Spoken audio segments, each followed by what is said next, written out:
179페이지 하단에 건축물이라고 나오죠? 자, 여러분요.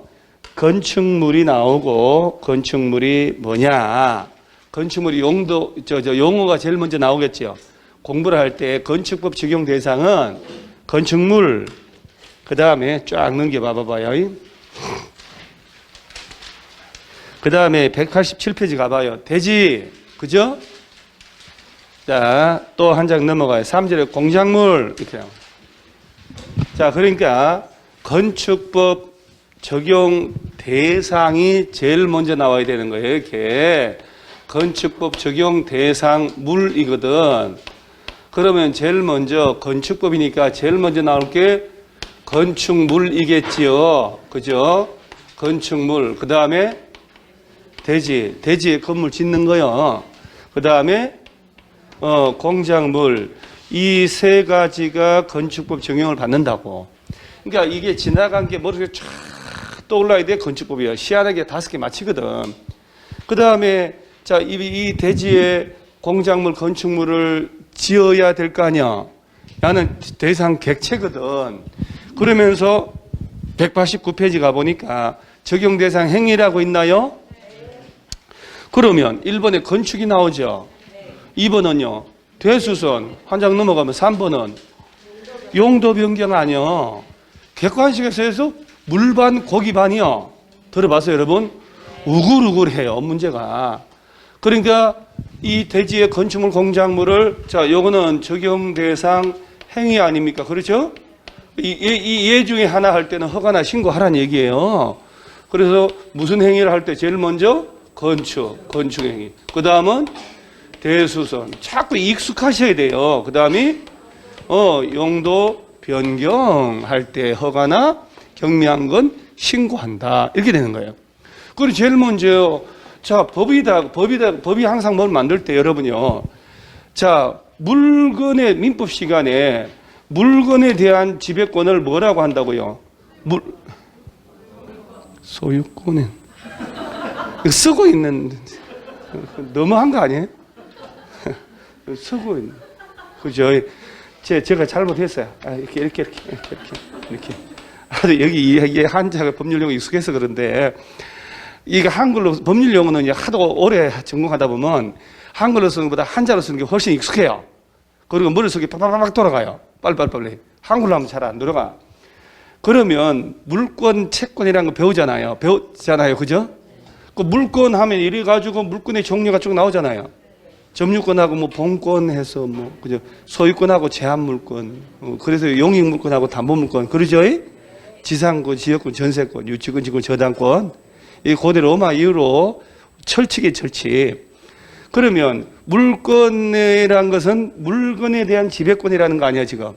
그럼 민법에서는 물건이 뭐냐라고 법이 규정하고 있을까 없을까요? 뭐라고 하는데요? 아니, 있다고 해서 물어본 거지, 뭐. 톡이 있다고 그러게 난 속으로 깜짝 놀랐어요. 와, 그걸 어떻게, 물건의 개념을 어떻게 외우고 있지? 깜짝 놀랐단 말이에요. 그러니까 여러분 대충 중학생 아들이 아버지한테 대답하는 거 똑같은 거예요. 예, 맞아. 열심히 해라. 예. 우리 아들이 나한테 대답하면 예.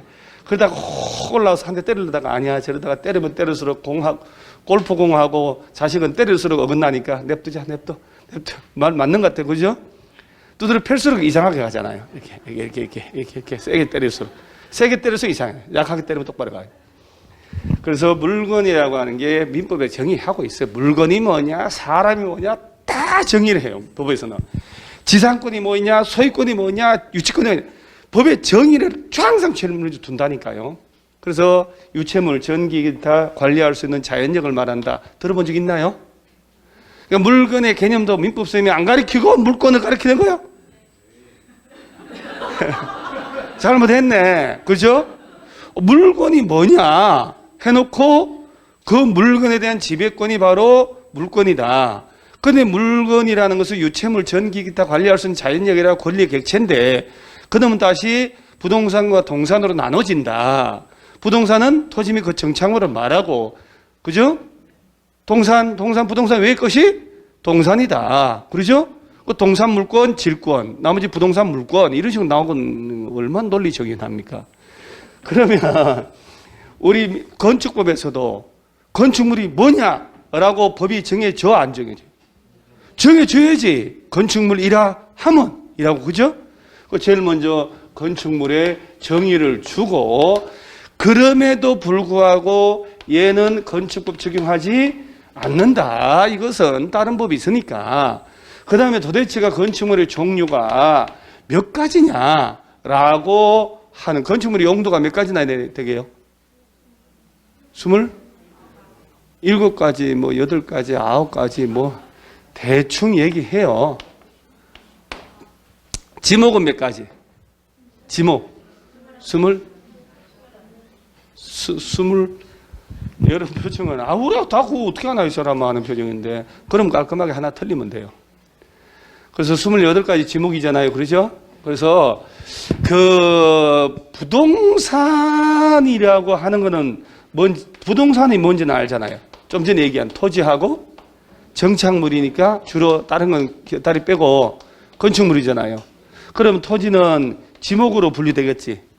토지대장하고 임야대장이 올라가고, 요거는 용도로 분류되겠지. 용도. 건축물 대장. 그리고 대장을 먼저 만들어야 등기부를 개설하지. 그죠? 토지 등기부, 건물 등기부. 들어봤지요? 그러니까 이제 제일 먼저 건축물이 뭐냐 외워야 돼요. 그러니까 이런 거를. 그러니까 어렵다가 아니라 시험 용어로만 외우면 되니까 이거 안 외우고 자꾸 반복해봐야 실력이 짱짱해지지 않거든. 건축물이란 토지에 뭐 하라고? 당연히 정착해야지. 공작물 중에 공작물의 인공을 강해서 만들었다는 얘기거든. 자, 지붕과 기둥 또는 못이 있는 것, 벽이. 지붕은 반드시 있어야죠. 지붕과 기둥 또는 벽, 이런 거 신경 쓰라니까. 이런 거요? 그럼요. 그런 거 딱 또는 벽이 있는 것, 이에 딸린 시설물들인 또인데, 지하 고가 공작물을 설치한 잘 봐. 사무소, 공연장, 점포차고, 창고 등을 말한다고 되어 있죠. 이에 딸린 시설물이나 지하 고가 공작물을 설치하는 사무소 등은, 창고 등은 제외하고 이러면 안 되죠. 공연장, 점포, 차고, 창고 정도 포함한다 안 한다? 그럼요. 자, 여러분 이제 우리가 중차대한 시기를 맞이해가지고 우리가 어떻게 살 것이냐 진지하게 고민을 해야 되잖아요. 7개월 뒤에. 그죠? 7개월 뒤에는 저 넓은 바다의 부동산 중개라는 바다로 가서 마음껏 헤엄치느냐, 아니면 다시 한번 이 책을 쓸지 말지를 고민하면서 작년 책을 쓸 수 있는지, 작년 책 갖다 주면 뭐 할인해 주는지 이런 고민을 할 것이냐. 그죠? 그리고 우리 넓은 바다로 가야 될 거 아니야 이제. 자, 그럼 보세요. 뭘 건축물이라고 그래요? 건축물이 뭐요? 일단 머릿속에 토지에 정착을 해야지 하는 공작물 중에 지붕과 기둥 또는 벽이 있는 것, 그리고 그것만 해도 어디입니까 이게. 그리고 구체적으로 뭔가 내 걸로 만들어야 되는 거. 공부는, 시험 공부는 암기 자꾸 해야 되지, 연필을 줄 치는 공부는 그것은 못한 사람들이에요. 진짜 이게 이 줄이 중요한 게 아니죠. 줄 안에 들어간 내용이 중요하니까. 토지에 정착하는 공작물 중에 지붕과 기둥 또는 벽이 있는 것, 이에 딸린 시설물들, 지하 고가 공작물을 설치하는 사무소, 공연장, 점포, 차고, 창고 등을 말한다 해놓고, 그러나 건축법 적용이 배제된다라고 하는 거 나오죠. 이거 문화재, 철도, 박스 2개 이렇게 외우면 되잖아요. 그러니까 문화재, 철도, 박스가 컨테이너 박스, 톨게이트 박스, 그러죠. 그러면서 하천구에 있는 수문 조작실, 얘네들은 그 지붕도 있고 뭐 하더라도 건축법 적용한다 안 한다? 안 한다. 그 뭐 시험 여러 번 나왔잖아요. 지금 이렇게 뻘글스름한 거 이거 보이죠? 이거? 다음에 어느 하나에 해당하는 건축물은 건축법을 적용한다 안 한다? 안 한다. 그래서 이거 보면 문화재 보호법이라고 되어 있죠. 이 문화재나 임시로 지정된 문화재는 문화재 보호법에 따라서 관리돼야 되지, 문화재가 지붕도 있고 한다라고 해서 건축법 적용해버리면 구청 건축가에서 뭘 아냐고 그러죠. 그래서 요 지정이나 뭐나 다 필요 없이 문화재는 건축법 적용한다 안 한다? 안 한다. 간단해요. 그 다음에 이것도 철도, 궤도, 선로, 부지란 말 나왔죠. 선로, 부지 안에 있는 이라고 했으니까 지목 자체가 철도용지잖아. 그죠? 들어봤죠? 우리 철도용지. 선로, 부지 안에 있는데 얘네들이 건축법 적용하면 건축가에서 말이 돼요? 철도관리청에서 설치해야지. 그 선로부지 안에 있는 운전보안시설, 그냥 보행자시설, 플랫폼, 급수급탄, 급유시설 이런 것들은 요건 반드시 시험 나올 때는요. 요 노란 걸 빼고 절대로 나오는 법이 없어. 플랫폼 이러질 않아. 선로, 궤도, 철도궤도, 선로부지 안에 있는 플랫폼, 선로부지 안에 있는 운전보안시설 이렇게 낸다고. 그럼 딱 보면 읽으면서 이거는 뭐 암기 안 해도 얘들은 건축법 적용해야 안 해요. 안 해. 문화재 철도. 그 다음에 고속도로 통행료 징수시설 있죠. 톨게이트 시설은 도로 한가운데 있잖아요. 그러니까 저것은 도로법으로 해야 되지. 왜 건축가에서 저러냐고. 톨게이트 시설 박스처럼 생겼잖아요. 앉아있잖아, 사람들이. 그죠? 그 다음에 컨테이너, 정착성이 없잖아요. 근데 이 간이 창고라고 됐거든. 이걸 시험에 주택으로 내서 정답 처리한 적이 있어요. 컨테이너 이용해서 주택으로 쓰면 건축법 절차를 거쳐야 돼요. 안 하면 처벌해요. 간이 창고로 쓰면 건축법 적용한다, 안 한다? 안 한다. 저것도 박스처럼 생겼잖아요. 그래서 박스 몇 개? 2개. 그래서 톨게이트 박스, 컨테이너 박스. 그다음 하천구역 내 숨은 조작실, 요거는 이제 4대강 사업을 하면서 대규모 볼을 물 막는 시설 있잖아요. 설치하니까 이제 컴퓨터실 만들어서 볼을 올리고 내리고 해야 되니까 그런 것들은 하천법에 따라 설치돼야 되는 거예요. 이런 것들은 건축가에서 터치하면 안 된다는 얘기예요. 얘들은 건축법 적용한다, 안 한다? 안 한다. 맨날 시험 이걸 내는데 이건 틀리면 진짜 나라 팔아먹은 거예요.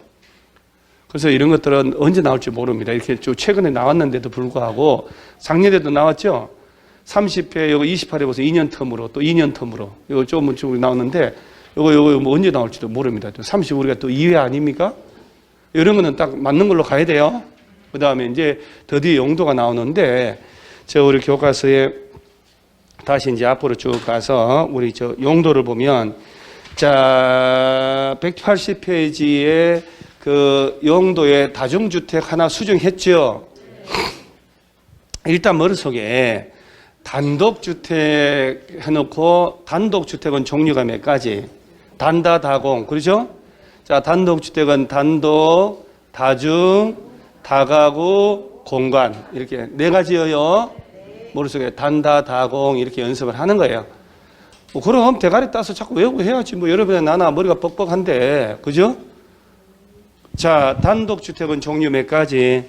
4가지. 단다, 다공. 자, 제일 먼저 나온 게 단독, 순수한 단독. 그 다음에 다중주택, 다가구주택, 공간. 여러분 진짜로 입으로 떠들어야 최고란 거 아셔야 돼요. 입으로 안 떠들면 절대 안 됩니다. 입으로 떠들면 희한하게 잘 기억이 나요. 자, 단독주택은 순수하게 단독주택이 왜 없고 다중주택이란 말 나오죠. 옛날에 고시원이었는데 이게 330에서 660으로 올 초에 바뀌었어요. 그래서 학생, 다음의 요건을 모두 갖춘이라고 돼 있죠. 그래서 다 갖춰야 돼. 요 4가지 다. 학생, 직장인 등 여러 사람이 장기간 거주할 수 있어야 된다. 장기간 거주해야 되잖아요. 독립된 주거 형태를 갖추지 않는다는 말은 밥은 해먹으면 안 된다는 얘기잖아요. 샤워는. 그럼 실별로 욕실은 설치하지만 취사는요. 취사시설은 설치하지 않아야 된다. 그래서 보통 고시원 같은 게 이걸 지을 때 3층짜리 지을 때 고시원을 방방마다 가스 설치한 건 아니고 그 일정 그 관리하는 실 옆에다가 내가 여러 군데 구경도 해봤는데 냉장고에다가 가스 하나 설치해 놓고 공용으로 라면을 끓이면 간단하게 해 먹을 수 있도록 두는 거지. 봐봐, 실별로라고 돼 있잖아, 그죠? 실별 욕실은 설치할 수 있지만 취사는 안 된다. 방방마다 밥해 먹는 시설, 취사 시설 하지 말라는 얘기예요. 공용으로는 하지 말라는 건 없거든. 그러니까 공용으로 쓸 수 있도록 하나 만들어 놓고 있어요, 이렇게. 옛날 고시원 살아보셨어요? 그런 그 삶의 차가움을 맛본 적이 없네요, 여러분들. 그래서 독서실을 바닥에 자보고 고시원 내 바닥에 주말에 혼자 라면 끓여 먹고 이런 짓 안 해봤네요, 여러분요. 옆방에서 숨 쉬는 소리 다 들리고. 자, 그래서 취사는 안 되지만 욕실은 설치합니다. 그 다음 바닥 면적 합계 얼마 이하로 지으라고? 660. 청수는 3계층 이하. 저 다중주택은 660까지 허용을 200평이니까. 근데 3층짜리를 지으면서 200평까지 한다 하는 것은 조금 무리가 있는 것 같은데. 주로 이런 거 지을 때는 전용 주거에다 짓는 거거든, 주로. 근데 거기다가 그렇게 용적률이 나올까 싶기도 하고 그래요. 그러면서 한층 일부 전부를 필로티로 하여 주차장으로 사용하고 나머지를 주택 외 용도로 쓰는 경우는 해당 층을 주택청구에서 뭐하고 그렇지. 그렇게 하는 것은 그러니까 이제 이런 식으로 1층을 갖다가 전부나 일부를 특히 일부를 필로티로 주차장 한 서너 대 둘 수 있도록 하고 나머지 주택 외 용도잖아요. 주택 외 용도로 쓴다면 층을 제외한다는 얘기는 이렇게 하면 한 4층으로 지을 수 있다는 얘기지. 실제 2, 3, 4층을 고시원으로 쓰고 그죠? 주차장으로 쓰고 그 다음에 적정한 주거 환경을 조성하기 위해서 조례를 정하죠. 이 조례라는 말은 이제 여러분이 이제 시험을 떠나서 중개업을 할 때 알아셔야 돼요. 건축 조례란 말 나오죠. 이건 무슨 얘기냐면 자치단체별로 구청에 가서 조례 확인해야 된다는 얘기예요. 조례라는 것은 지자체에서 만드는 법규범위예요. 여러분들이 현업을 가면 애지간한 건 조례로 해요. 조례로. 법률과 위임된 대통령령에서 대통령령까지가 국민 공통으로 적용받고 대통령령에서 위임된 내용을 지자체별로 만드는 게 조례예요. 조례. 그래서 그 조례는 모법의 이름에 따라서 명칭이 달라지는 거야. 건축법에서 위임받아서 만들면 건축조례라고 하는 거예요. 그럼 우리 국토계획법 배웠죠. 우리 국토계획법상 위임된 조례는 도시군계획조례라고 하는 거예요. 만약에 소방법에서 위임받았다. 소방조례 이렇게 얘기해요. 농지법에서 위임되면 농지조례 이렇게 얘기를 하는 거예요.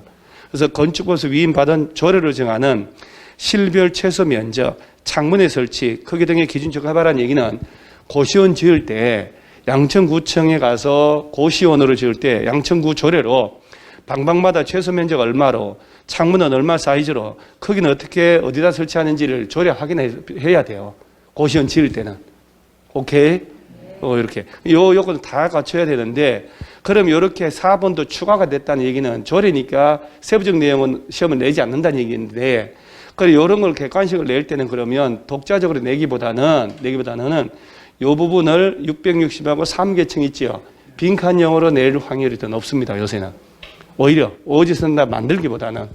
자, 다중주택을 지을 때 옛날 고시원을 면적은 얼마 이하? 660. 층수는 3계층으로 하는데 필로티로 주차장으로 쓰고 일부를 나머지를 주택 외 용도로 쓰면 그 층수는 포함하고 제외하고. 자, 이 다중주택은 실별 욕실은 설치해야 안 해요? 해요. 욕실을 설치 안 해요? 밥만 해먹어? 밥이 중요해요? 씻는 게 중요해요? 씻는 게 중요해요. 다리하고 얘기해 줘야죠. 그래도 이런 데서는 욕실은 설치해야 안 해요? 해요. 취사는? 안 돼요. 다가구 주택은 요 요건을 또 갖춘 주택인데 세 가지죠. 층수가 다가구도 몇 층? 3계층이야. 필로티로 쓰고 나머지로 쓰면 여기도 제외돼요. 다가구도 4계층까지 지을 수 있다는 얘기죠. 한 층은 주차장으로 쓰면 되니까. 그 바닥 면적 합계가 얼마 이하? 660. 그 다음에 세대수는 19. 의미 없어요, 얘들 진짜. 자, 공간이 뭔지 아시겠어요? 옛날 용어로 치면 관사, 교장 관사. 쓰지 마요. 거기다 관사를 못 올랐어요. 공간 문제 내지도 않는데. 자, 그러면 여기서 단독주택 종류 지금 몇 가지? 네 가지인데 이건 무슨 법이에요, 지금? 건축법이죠. 다음 주에 배울 게 주택법이잖아. 주택법은 단독주택은 공간 들어가면 안 됩니다. 거기 세 가지예요. 이거는 몇 가지? 네 가지. 여러분하고 눈 쳐다보고 얘기 다 했어, 지금요? 배신하면 안 돼. 그럼 무슨 문법인지도 모르고 막 풀더라고. 그 다음에 공동주택은 아연, 다기역. 아파트, 연립, 다세대, 기숙사. 자, 아파트는 몇 개층 이상일 때? 5계층 이상일 때 아파트로 분류된다. 그러니까 쉽게 말하면 5계층 이상을 지으려면 아파트로 인허가를 받으라 이 얘기지. 그 다음에 자, 연립 다세대를 보니까 자, 바닥 면적 이 두 개 차이는 층수는 둘 다 4계층 이하로 짓는 건 똑같죠. 바닥 면적 합계 660을 초과해서 지으려면 뭘로? 연립. 이하로 지으면 다세대를 지어야 되는 거예요. 그 다음에 이제 기숙사에 아마 학교 관련된 건 되게 뻔한데 여기서 다시 잠깐 돌발 퀴즈. 자, 얘는 지금 무슨 법? 건축법. 그러면 주택법에서는 공동주택이 또 몇 가지? 세 가지. 아, 대화가 된다. 이런 대화가. 그 주택법은 기숙사 안 들어가죠. 그러니까 일반에게 공급을 할 수 없는 것은 주택법에서는 취급 안 한다니까. 주택이 건설 공급이었거든. 그래서 얘는 건축법이에요. 아연 더하기 몇 개? 4개. 주택법은 3개. 단독도 마찬가지. 콜? 그럼 주택법에서는 기숙사를 뭘로 불려? 혹시라도 뭐 풍문으로라도. 공동주택이 아니라니까. 지금 이게 공동주택은 이건 건축법이고. 잠깐만. 제가 언성 높인 거예요? 자, 아직도 이 수양을 덜 했어. 아직도. 자, 여러분. 자, 주택법에서는 기숙사를 뭘로 불려? 준주택. 준주거가 아니고 준주택. 오다 녹이 할 때. 오케이? 자, 건축법은 기숙사가 뭘로 불려? 공동주택. 잠깐만요. 자, 연립주택은 용도가 뭐요? 뭐긴 뭐요? 공동주택이지. 참 희한하다니까. 여러분 너무나도 수준 높게 대답하려고 그래요. 아, 봐봐봐요. 내가 좀 복장 터져 안 터져? 봐봐봐요. 공동주택은 4가지라고 계속 떠들었지요. 그걸 거꾸로 연립주택은 용도가 뭐였더니 가만히 있어봐.